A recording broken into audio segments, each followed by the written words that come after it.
It started as a simple ad online. Cozy one-bedroom house, cheap rent, available immediately. Quiet location, perfect for someone looking to start fresh. I didn't hesitate to reach out. After everything I'd been through, a fresh start was exactly what I needed.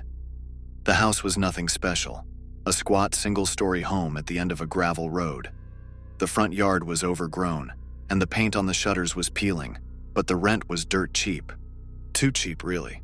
But I wasn't in a position to ask questions.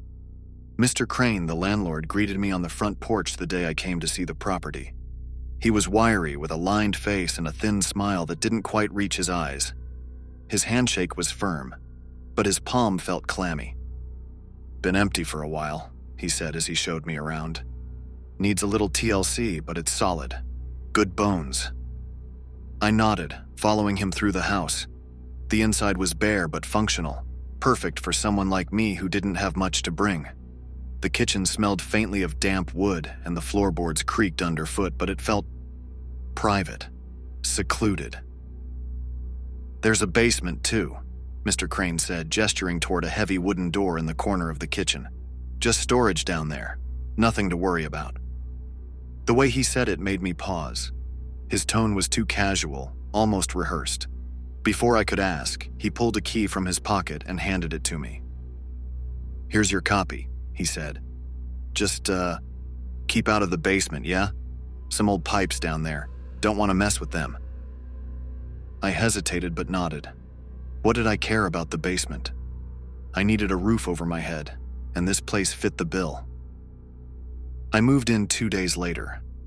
The place felt eerie at first, with its uneven floors and drafty windows, but I told myself it was just an adjustment period. After all, I wasn't used to being alone. For the past 3 years, I'd lived with my ex in a cramped apartment downtown, where the noise of the city never stopped. Here, the only sound was the wind through the trees and the occasional creak of the old house settling. It was almost too quiet. I spent the first few days unpacking, arranging what little furniture I had, and trying to ignore the way the basement door seemed to loom in the corner of the kitchen. I didn't think about it much at first, but every time I walked past it, I found myself glancing at the lock. It was an old, tarnished thing, and the key By the second week, I couldn't stop thinking about the basement. The smell was worse now, thick and nauseating, and it seemed to seep into the rest of the house. I opened the windows, burned candles, sprayed air freshener. Nothing helped. Finally, I gave in. It was late at night and the house was silent. I stood in the kitchen, staring at the basement door, the key heavy in my hand. Mr. Crane's words echoed in my mind. "Just storage down there." What kind of storage smelled like this? I slid the key into the lock and turned it. The door creaked open, revealing a steep wooden staircase that disappeared into darkness. The smell hit me like a wall, so strong it made my eyes water. I covered my nose with my sleeve and switched on the light at the top of the stairs. A single bare bulb flickered to life, casting weak shadows across the concrete floor below. I descended slowly, each step creaking beneath my weight. The air grew colder as I reached the bottom, and the smell was nearly unbearable now. The basement was empty, or so it seemed at first glance. The walls were bare cinder block and the floor was uneven concrete. But then I noticed the patch. It was near the center of the floor, a square section of concrete that looked newer than the rest. The edges were rough, as if it had been poured hastily, and the surface was slightly discolored. I knelt down, my stomach churning from the smell, and ran my fingers over it. The concrete was cool to the touch, almost damp. I stood up quickly, my pulse racing. Something about that patch felt wrong. Why was it there? What was beneath it? I wanted to leave, to lock the door and forget about the basement entirely. But I couldn't. My curiosity, my need to know, was stronger than my fear. I found a hammer in the shed out back and brought it down to the basement. My hands were shaking as I knelt by the patch and began chipping away at the edges. The concrete gave way more easily than I expected, crumbling under the hammer's blows. Beneath it was a layer of thick black plastic, stretched tight over what looked like a shallow pit. My stomach twisted as I ripped the plastic open, the smell hitting me with full force. Inside the pit were garbage bags, dozens of them, piled haphazardly on top of one another. The plastic was damp, stained with something dark and sticky. My hands trembled as I reached for the nearest bag, my mind racing with possibilities. It was heavy, and something inside shifted when I lifted it. I tore it open, my breath catching in my throat. Clothes, tattered, stained clothes, jeans, hoodies, shoes caked with dried mud. Each bag I opened was the same. Clothes, shoes, backpacks, wallets. Items that had once belonged to people. People who, judging by the smell, were no longer alive. And then I found the bones. I dropped the bag and stumbled back, my head spinning. I wanted to throw up, to scream, to run, but my legs wouldn't move. My phone was upstairs, and it felt like miles away. I forced myself to climb the stairs, one shaky step at a time, and grabbed it from the counter. My hands were trembling so badly I could barely dial. 911, what's your emergency? I told the operator everything. The smell, the bags, the bones. They said they'd send someone right away. But when the police arrived, the basement was empty. They searched the house from top to bottom, but there was no sign of the pit, the bags, or the bones. The patch in the concrete had been filled in again, smooth and unbroken. Even the smell was gone. "You're sure this is where you found it?" one of the officers asked, his tone skeptical. I nodded, my voice barely above a whisper. "I swear it was right here." They didn't believe me. I could see it in their eyes. They told me to get some rest, that stress could play tricks on the mind. But I knew what I'd seen, and I knew someone had been there, someone who didn't want me to find what I'd found. I couldn't sleep that night. Every creak and groan of the house set my nerves on edge.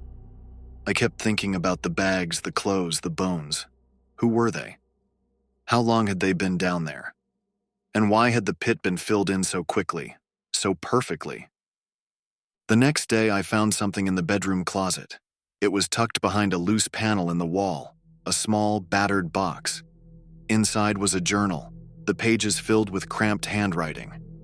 It was Mr. Crane's. The entries were disjointed, rambling, but one thing was clear. He'd been using his properties for more than just renting.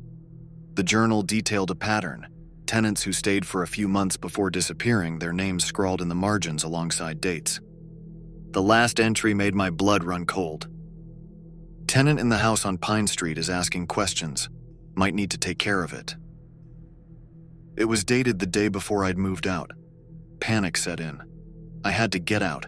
I grabbed the journal, threw what I could into a bag, and bolted for the door.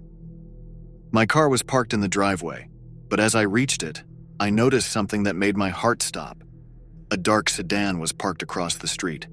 The driver's silhouette was barely visible, but I recognized the shape of the baseball cap. Mr. Crane. I didn't think. I just ran. I sped out of the driveway, my tires kicking up gravel, the sedan's headlights flashing on behind me. He was following me. My pulse was racing, my hands gripping the wheel so tightly they ached. I drove for hours, taking random turns, doubling back, doing everything I could to lose him. Finally, when I was sure I was alone, I pulled into a motel and locked myself in the room. I called the police again, this time handing over the journal as evidence.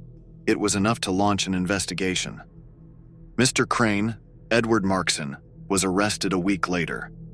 The bodies they found at his properties were just the beginning. There were more houses, more basements, and I had been next. Even now, months later, I can't shake the memories, the smell, the pit, the sound of footsteps in the house. Every time I close my eyes, I see his face, the way he smiled when they took him into custody, as if he was proud. Because deep down, I know the truth. He's not the only one, and he's not done. Months turned into years, and I did my best to put the house, the basement, and Mr. Crane behind me. I moved to a different state, changed my name, and started therapy to deal with the nightmares that wouldn't stop. But no matter how far I ran, the memories clung to me like a second skin. I often thought about the other properties, the ones Mr. Crane, or Edward Markson, had rented out over the years. How many people had disappeared? How many basements were hiding secrets like mine? but no one else seemed to care. Once Mr. Crane was arrested, the story faded from the headlines. The world moved on. I didn't. It was a quiet Tuesday evening when the knock came. I froze, mid-bite of the frozen dinner I'd barely been able to stomach. My apartment was on the 3rd floor, tucked away at the end of a dimly lit hallway. I rarely had visitors, and I hadn't ordered anything. The knock came again, louder this time. Setting down my fork, I approached the door cautiously. My peephole was cracked, something I'd been meaning to get fixed, so I couldn't see who was outside. "Who is it?" I called, my voice trembling despite my efforts to sound firm. Silence. I stood there for what felt like an eternity, my heart pounding in my ears. Finally, I slid the chain lock into place and cracked the door open, just enough to peek outside. No one was there, but on the ground, just outside my door, was a small, battered box. I stared at it for a long time, too afraid to pick it up. My mind raced with possibilities, each one worse than the last. It was identical to the box I'd found in the house's closet all those years ago. Eventually, I grabbed a towel from the kitchen and used it to lift the box inside, as if touching it directly might contaminate me. I set it on the table and stared at it, my stomach churning. It was heavy, the lid slightly warped. With trembling hands, I pried it open. Inside was a journal. My breath caught in my throat as I flipped through the pages. The handwriting was familiar, cramped, erratic, unmistakably Mr. Crane's. But these entries were new. The journal detailed names, dates, and locations, just like the one I'd found before. But this time, one name was repeated over and over again. Mine. The entries described me in excruciating detail. Where I'd gone after leaving the house, what city I'd moved to, even the color of the curtains in my apartment. The final entry read, "Sometimes you don't need basements. Sometimes they come to you." The following days passed in a blur of paranoia and fear. I started noticing little things. My apartment didn't feel quite right. The picture frames on my shelf were slightly tilted, though I never remembered touching them. My kitchen window, which I always kept closed, was open an inch one morning. One night, I woke up to the sound of footsteps in the hallway outside my door. I listened, barely daring to breathe, as they stopped directly in front of my apartment. And then silence. The next morning, there was another box outside my door. The missing pieces. This time, the box contained photographs. Dozens of them, all taken from outside my apartment. Some were of me sitting at my desk, unaware. Others were of me leaving for work, locking my door, walking down the street. My hands trembled as I flipped through the stack. The last photo was different. It was taken from inside my apartment. I was asleep in my bed, my face barely visible in the dim light. The search for help. I went to the police again, clutching the journal and the photos as proof. This time, they couldn't dismiss me. The evidence was undeniable. They promised to launch an investigation, to put patrols near my building, to track down anyone who might be responsible. But I knew better. Mr. Crane was in prison, and yet the boxes kept coming. Whoever was doing this had studied him, followed his methods, and now they had chosen me. The final straw came 3 weeks later. I came home from work to find my apartment door slightly ajar. I froze, my pulse racing, then pushed the door open slowly. Everything inside was untouched, just as I'd left it, except for the bedroom. On my bed was a garbage bag. I didn't need to open it to know what was inside. I didn't sleep that night, I didn't even pack. I grabbed my keys, my wallet, and the journal, and left the apartment for good. For the second time in my life, I disappeared. I changed my name again, moved to a new state, and vowed never to look back. But deep down, I knew it wasn't over. Years later, I saw a familiar name in the news. Another tenant had gone missing, this time in a house halfway across the country. The landlord was different, an older woman this time, but the details were eerily similar. A basement, a smell, a locked door. I turned off the TV and sat in the dark, my heart pounding. They weren't just following me. They were multiplying. I couldn't run forever. It had been 5 years since I found the garbage bag on my bed, 5 years of restless nights, looking over my shoulder and moving from city to city like a fugitive. But no matter where I went, I couldn't shake the feeling that it wasn't over. Every knock at the door, every unfamiliar face on the street, it all felt like a countdown to something inevitable. And then, it happened. It arrived on a sunny morning, tucked neatly into my mailbox among the usual bills and junk flyers. There was no return address, just my name, written in jagged, uneven letters. I almost didn't open it, but my hands moved on their own, trembling as they tore the envelope. Inside was a single sheet of paper. "You can't hide forever. It's time to come home." Beneath the words was an address, the rental house, the house where it all began. I don't know why I went back. Maybe it was curiosity, or maybe it was the knowledge that this wouldn't stop until I faced it. Whatever the reason, I found myself driving down that gravel road once again, my stomach twisting into knots as the house came into view. It looked exactly the same. The peeling paint, the overgrown yard, the warped shutters. It was as if time had frozen in place. The "for rent" sign was gone. I parked at the end of the driveway and sat in the car for a long time, staring at the house. The air felt heavy, oppressive, and I couldn't shake the feeling that I was being pulled towards something I couldn't escape. Finally, I got out. The door was unlocked. I stepped inside, my footsteps echoing through the empty space. The air was thick with the familiar smell of damp wood and mildew, and the floorboards creaked beneath my weight. The basement door was open. It wasn't just ajar. It was wide open, the darkness yawning like a black hole. The faint hum of machinery drifted up from below, rhythmic and deliberate. I thought about turning around, about leaving and never looking back, but I couldn't. I descended the stairs, one slow step at a time. The light bulb above the basement flickered weakly, casting long, jittery shadows across the walls. The patch in the floor was gone. In its place was a large, gaping hole. The pit was deeper now, its edges jagged and uneven. A faint metallic smell wafted from below, and I could hear the soft rustle of plastic. And then I saw him, Edward Markson. He stood at the far end of the basement, his wiry frame illuminated by the weak light. His face was gaunt, his eyes sunken, but the smile he gave me was unmistakable. "Welcome home," he said, his voice low and rasping. I froze, my heart hammering in my chest. "You're supposed to be in prison," I managed to choke out. He laughed, a dry, hollow sound. "Prison's just a word. You think bars can stop me?"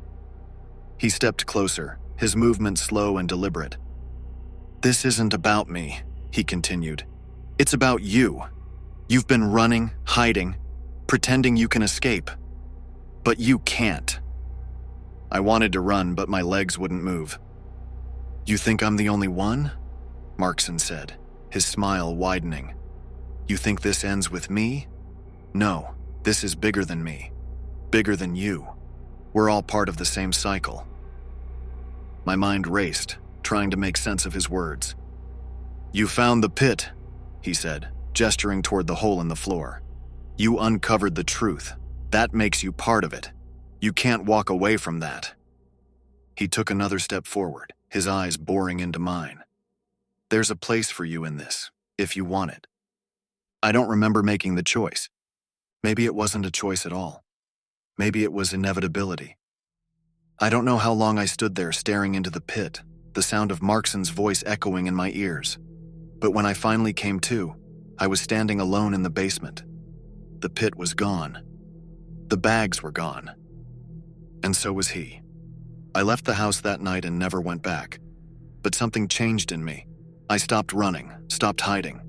The nightmares faded, replaced by something else, something darker. I see it now, the cycle he talked about, the pattern.